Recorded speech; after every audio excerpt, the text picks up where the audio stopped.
तो ये आंकड़े पढ़कर तो मेरा दिल दहल गया कि जब भरपूर गाजर पैदा हो रही है और विटामिन ए की हर चीज इस देश में मिलती है। बहुत सारे देश हैं दुनिया में जहां गाजर नहीं हो सकती, बहुत सारे देश हैं जहां मूंगफली नहीं हो सकती, बहुत सारे देश हैं जहां दूध नहीं है क्योंकि जानवर नहीं है, बहुत सारे देश हैं जहां मक्खन नहीं है, दही नहीं है, पनीर नहीं है क्योंकि उनके यहाँ जानवरों की संख्या नहीं है। वहां पर विटामिन ए की कमी से हजारों बच्चे अंधे हो जाएं तो एक बार को समझ में आता है भारत जैसे देश में जहां प्रचुर भंडार है, सस्ती कीमत पर विटामिन ए उपलब्ध है, वहां अगर हजारों बच्चे 40,000 अंधे हो जाएं तो ये बहुत दुख होता है, धक्का लगता है दिल को। आप इसमें बहुत बड़ी भूमिका निभा सकते हैं। इस तरह की जो समस्याएं हमारे देश में हैं, इनमें बहुत बड़ी भूमिका निभा सकते हैं। विटामिन सी की कमी हो जाए हमारे भारत देश में तो आप जानते हैं कि इस देश में विटामिन सी का बहुत बड़ा स्रोत है आंवला, आसानी से उपलब्ध है, 10, 12, 15 रुपए किलो में आसानी से उपलब्ध है। जब सीजन आता है तब आप इसको इकट्ठा करके रख सकते हैं और इसको सालों साल इस्तेमाल कर सकते हैं। तो आंवले के कई उत्पादन हैं, लेकिन लोग चाहें तो इसको अपने घर में ही तैयार करके हमेशा के लिए रख सकते हैं। इतना बड़ा स्रोत है विटामिन सी का। अब हमारे पास प्रकृति ने दिया, भगवान ने दिया, विटामिन ए के स्रोत हैं। विटामिन B12 की तो भारत में कभी कमी नहीं हो सकती क्योंकि यहाँ के लोग जितने तरह की सब्जियां खाते हैं, जितने तरह के फल, मौसमी फल खाते हैं, सवाल ही नहीं उठता कि हमको विटामिन B12 कभी कमी हो जाए। ऐसे हमारे देश में प्रकृति के द्वारा जो बहुत सारे समृद्ध पदार्थ हैं, सस्ते हैं, कीमत में आसानी से उपलब्ध हैं, हर जगह होते हैं। सबसे बड़ी बात है कि आंवला भारत में हर जगह आसानी से मिल जाता है, गाजर भारत में हर जगह आसानी से मिल जाती है, टमाटर हर जगह आसानी से मिल जाता है। तो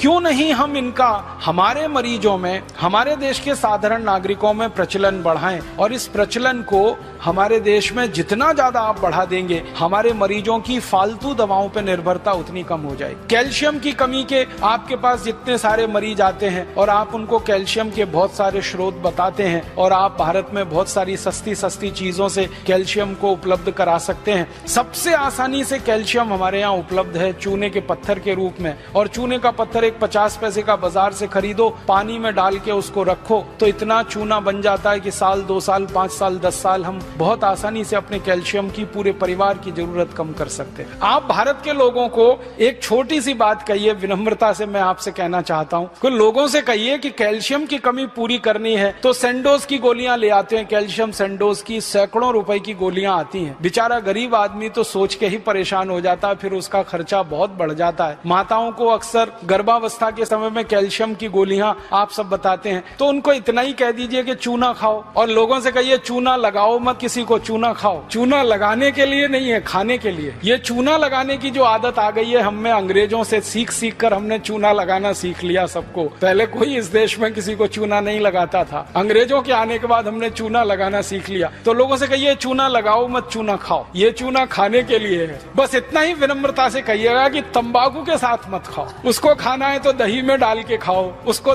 खाना है तो दाल में डाल के खाओ, उसको पीना है तो पानी में डाल के पियो। मामूली सी मात्रा जीरे के दाने के बराबर, गेहूं के दाने के बराबर दही में, नहीं तो दाल में, नहीं तो सब्जी में, नहीं तो पानी में आसानी से खाया जा सकता है और बहुत बड़ा कैल्शियम का स्रोत है। भगवान ने इतना बड़ा कैल्शियम का स्रोत इस देश को दिया है, शायद ही किसी देश में होगा। वो चूने का पत्थर ही है जिससे हम सीमेंट बना रहे हैं, वो चूने का पत्थर ही है जो 20 तरह के उद्योग में जा रहा है। वो ही चूना हमारे मरीजों के कैल्शियम की पूर्ति में बहुत बड़ी भूमिका निभा सकता है। तो ये साधारण सी बातें आम आदमी के दिल दिमाग में बहुत जल्दी बैठ जाती हैं, लेकिन आप कहेंगे तो ज्यादा अच्छे से। कोई दूसरा कहेगा ना तो कुतर्क करेगा, तुम क्या डॉक्टर हो, तुमको क्या मालूम है। लेकिन जब कोई डॉक्टर उसको कह रहा है तो बहुत गहराई से, ये तो परंपरा से आई हुई है बात। चूना उसके दादाजी खाते थे, दादाजी के दादाजी खाते थे, वो भी खाते थे, देखा है उसने। फिर आपने और जोड़ दिया उसमें कि ये कैल्शियम का सबसे बड़ा भंडार है, तो बात तो पक्की बैठ जाएगी उसके मन में। फिर वो अपनी जीवन शैली को इस तरह से बना लेगा कि सेंडोज की गोलियां खा खाकर करोड़ों रुपए एक विदेशी कंपनी को देना, क्योंकि आप जानते हैं सेंडोज जो है विदेशी कंपनी है, उसके करोड़ों रुपए का धंधा सिर्फ ये गोलियों का ही है।